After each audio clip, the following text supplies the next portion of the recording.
nosso compal fresco é só feito com fruta fresca e essa fruta é vinda de pomares de Portugal.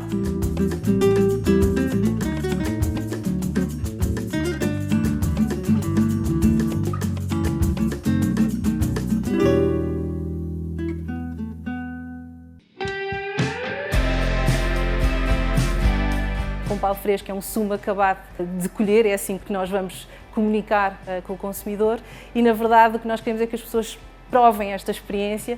e estamos confiantes que essa experiência vai ser suficientemente boa para que as pessoas repitam e introduzam esta nova gama nas suas rotinas de compra. Um dos grandes desafios, o consumidor está habituado a comprar a marca Compal num determinado local dentro do supermercado e isto vai estar num outro local, o local dos sumos refrigerados, e portanto vamos ter que ensinar o consumidor que pode ir também ao outro linear, pode ir buscar mais uma opção para poder desfrutar de Compal durante o seu dia-a-dia. Esse vai ser o primeiro desafio. Esta inovação é uma inovação que é uma ambição da marca já há algum tempo. Tivemos várias discussões internas, várias análises internas e acabámos por assumir o ano passado como sendo uma prioridade para a marca trabalhar este projeto. Nos últimos meses têm sido meses intensos de trabalho, exatamente porque só queríamos lançar quando estivéssemos prontos, quando sentíamos que íamos conseguir trazer alguma coisa que ia surpreender o consumidor e elevar a fasquia aqui da marca Compal. Portanto, foram meses intensos em que, para além das 500 provas de produto que fizemos, acabámos por ter que repensar também a nossa cadeia toda de valor, desde o início, a forma como nos organizamos para comprar a fruta e trabalhar com os produtores e depois mesmo em termos de distribuição e a forma como a cadeia de abastecimento ao mercado é feita.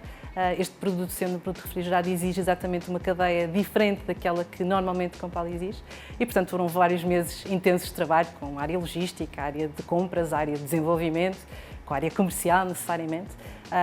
e assumimos este projeto como prioritário no nosso trabalho nos últimos tempos. É um produto refrigerado por opção, exatamente porque queríamos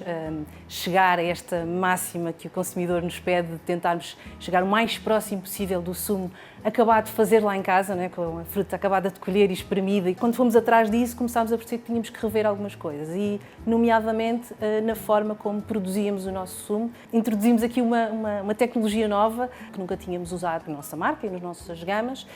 que é a tecnologia HPP, High Pressure Processing, que é um nome técnico e que, enfim, não entrando em grandes pormenores técnicos, é uma tecnologia que, ao longo de todo o processo e toda a cadeia de produção, não introduz temperatura e, portanto, de alguma maneira garante que a cadeia de frio, o sabor da fruta fresca se mantém ao longo de toda a cadeia. Concluímos no final de todo este estudo, este trabalho dos últimos meses, foi a melhor forma de nos aproximarmos desta ambição, este desafio, basicamente, que o consumidor nos está a colocar. Queremos, de facto, trazer o sabor da natureza e depois o nosso contributo, a nossa equipa de desenvolvimento faz um trabalho muito intenso nessa componente. Portanto, a nossa criatividade, o nosso conhecimento daquilo que é a fruta e o comportamento dela ao longo do ano acaba por ser determinante para aquilo que é o resultado final, porque na verdade já passámos muitos invernos e muitos verões a acompanhar a fruta e já percebemos também qual é a forma mais otimizada de usarmos a fruta e de colocarmos este sabor, a fruta fresca, nas mãos dos consumidores.